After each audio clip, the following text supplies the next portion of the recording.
Bin Laden's death quickly spread across the globe late last night, including to Union Township. It was there, inside the Yellow Ribbon Support Center, that Keith Maupin first heard that the man he holds responsible for his son Matt Maupin's death had been killed.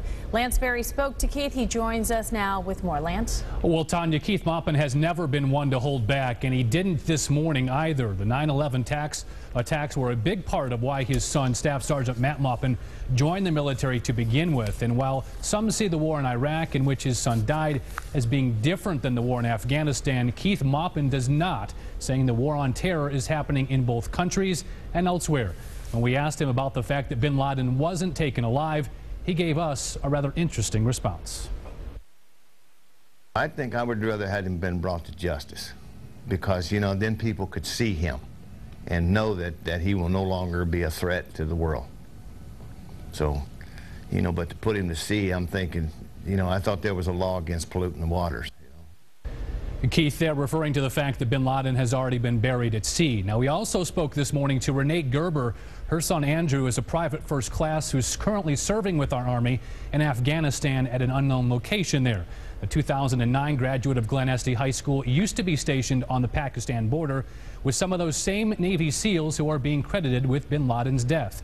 Now, as you might expect, with her loved one still serving in Afghanistan, she had mixed emotions when she heard of bin Laden's death.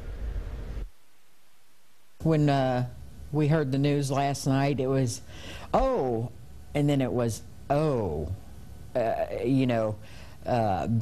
Retaliation was my first thought, and where that retaliation would hit, and then your thoughts go to your son. You know, are these followers going to step up their attacks and roadside bombs and stuff like that, where now the troops are more in harm's way than they were 24 hours ago? Now, Renee also tells us she expects that to be the same reaction of her son and the troops who are currently serving overseas.